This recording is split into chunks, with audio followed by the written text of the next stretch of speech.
Good morning, YouTubers. I know it's been a while since you last heard from me. I've been busy with stuff, busy with work, busy with a lot of other things, busy with getting another bike. Yeah, this one's resting now mostly, and so I thought this was a good opportunity for you guys to see the new bike. There it is. Yeah, it's not in perfect condition shape right now. It's a bit dirty. I've been using it for a while, but it's the Royal Enfield Himalayan. It's been just over 2 weeks now, and I think the very first day I saw this at the launch event, I just knew I had to get one of these. Primarily because if you see the roads there in Gurugram, sorry, this bike's just perfect. You don't even need to go to anywhere else. You don't need to go to Leh. So, the Royal Enfield Himalayan. So, now on my way to work, I wish for bad roads. It used to be a pretty big challenge to get my other bike to work. Bad roads, and I would continue to risk hitting the underbelly of the bike, scraping it on large potholes, in and out of large potholes, and whew, what's wrong with him? He's in a hurry. Yeah, so like I said, I've been enjoying this bike for a couple of weeks now. As you can see, it's done just over almost 700 kilometers, which is really not much. The first servicing took place at around 500 kilometers. Wasn't relatively expensive. They did a few checks. They changed the engine oil. It falls just short of about, well, it's around 1,000 rupees for the first servicing, and the next servicing is at 5,000 kilometers. So that's far away. It's just that the annoying recommendation at this point in time is to run in the engine properly till at least 2,000 kilometers. So that's what I've been trying to do. And the recommendation is essentially not to go above 80 kilometers an hour, which is about, I think, 50 miles an hour.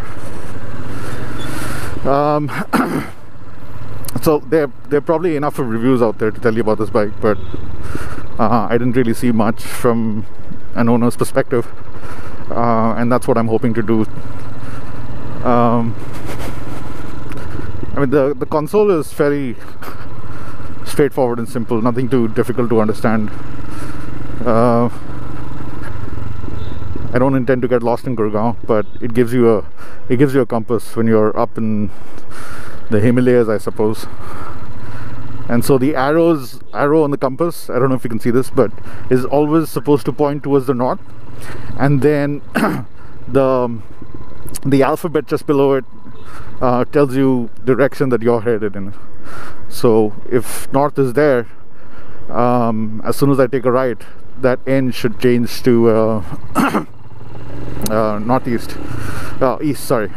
So that's how it essentially works.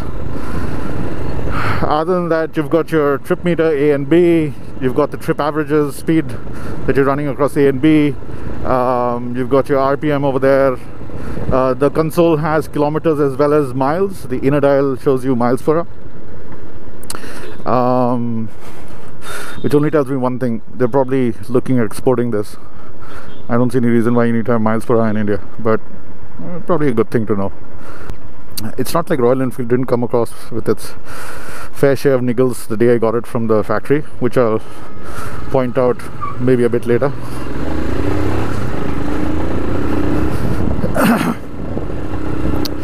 The gearing is still a bit notchy after the first service. I don't know, I'm getting used to it, so don't really bother about it that much.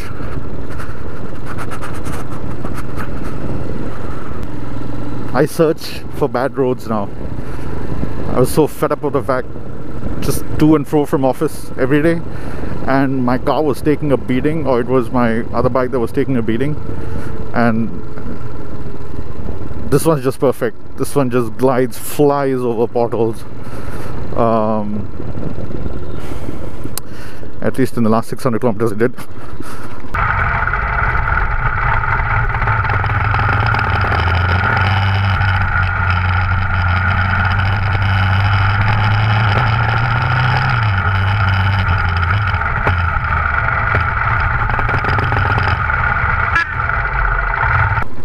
And now I search for bad roads, and unfortunately now they've ended up repairing most of the bad roads, so I'm left with some decent looking tarmac, I guess.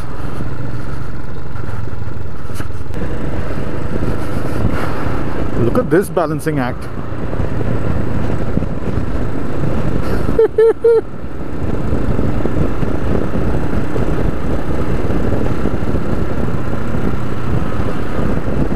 Yes, thank you.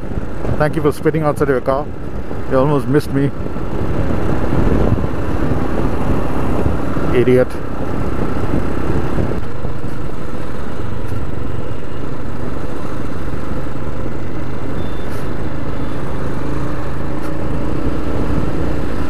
Like, even filtering on this bike is a joy.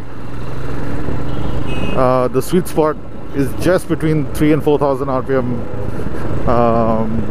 slotted into fifth, and it'll easily do 80, you know, without too much of trouble. And it's just a joy in traffic.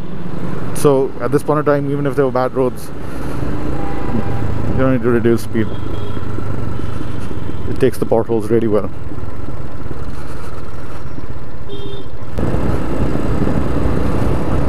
I guess the only thing that that I probably don't like about the bike right now is that I find the engine emitting too much of a knocking sound, and it almost prompts you to downshift, and you know, it's just, that sound is annoying, it's irritating.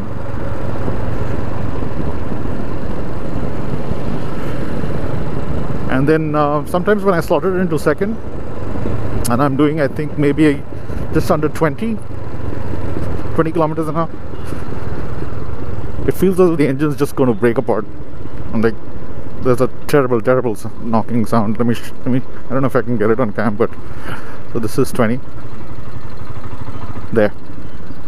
I don't know if you can hear this, but I'll try and place a GoPro.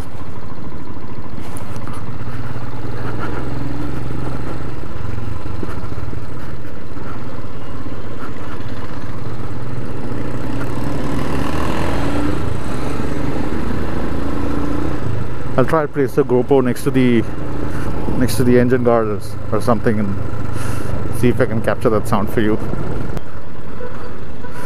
One thing this bike has been grabbing a lot is attention. I've had guys in the superbike category stop and kind of wave and, you know, give me a thumbs up, and this is definitely not the first bike in the country that got delivered, but it's from the first batch. So really, you don't see a lot of these on the roads as yet.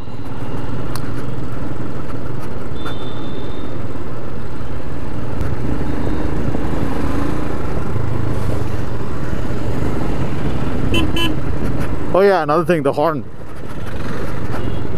Do you guys watch Roadrunner? I don't know if you can hear that, but that sounds Roadrunner to me, alright.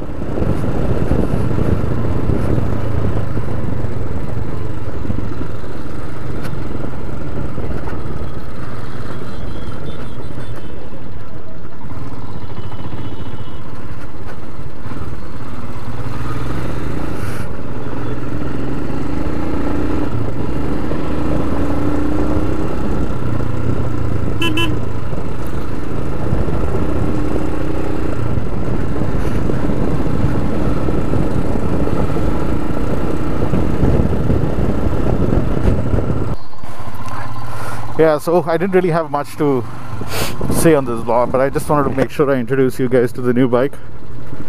Hopefully you'll see me riding this more often versus the other. There's also something else that I changed on my other bike recently, which I will reveal hopefully over this weekend.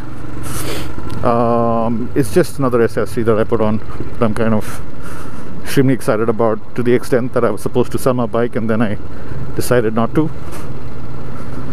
So yeah, can't wait to show that to you guys.